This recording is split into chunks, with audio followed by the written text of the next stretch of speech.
Wow, you live in San Francisco? That must be so cool. I feel like it's so full of opportunity there. Coming from the east coast of Canada, I think it's natural that I'm a little bit skeptical of the west coast and all its golden glory. Can anyone really be that laid back? Can there really be a valley of pure innovation designing the future?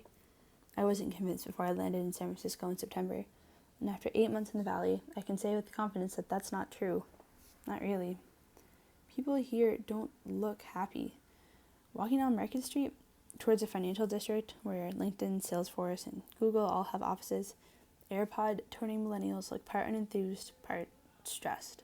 They're all alone together. Literally everyone has earphones in or is on a call. I've seen people jogging on calls, people on hikes around Baker Beach FaceTiming, even parents in the playground with earphones in. I think that being on your phone all the time is a way to protect yourself from vulnerability. It visibly and audibly removes you just enough from the present to justify selective engagement with the world around you.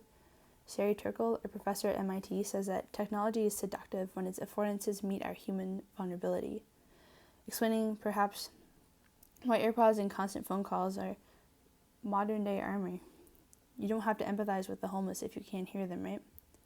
This always being on your phoneness gives off the impression of working, being busy, being employed. Out here, it's not about work-life balance. It's about work-life integration. Making your work your life is cool. It's about the grind and the hustle. It's about the 60-plus hour work week because your app or your startup that is an app is worth it. Yet research has shown that those 60-plus hour work weeks don't increase productivity. They increase stress levels and make people exhausted. Indeed, this is one of the many management practices that emanated from the Valley that is making not only people here, people around the country miserable.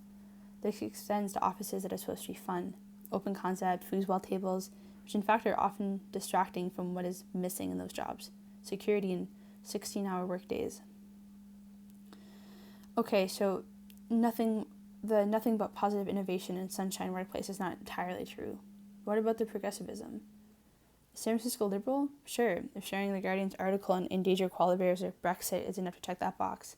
Without totally confusing it with compassion, surely modern-day American liberalism should include the belief that poverty and homelessness is not something to be looked down on with disgust. Yet this attitude is prevalent amongst many Silicon Valleyers in San Francisco as well.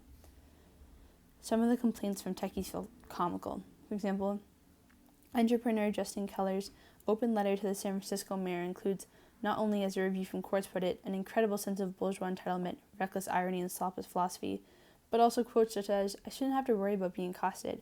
I shouldn't have to see the pain, struggle, and despair of homeless people to and from my work every day." In this letter, which is termed by one writer, a tech bro versus homelessness, the conflict is horribly highlighted. While there are countless articles detailing this apathetic attitude many tech bros have towards the homeless, everyone in the city isn't like this. There are wonderful pockets of progressivism in the Mission, for example, but beyond being the minority in terms of population, they have less political and economic power.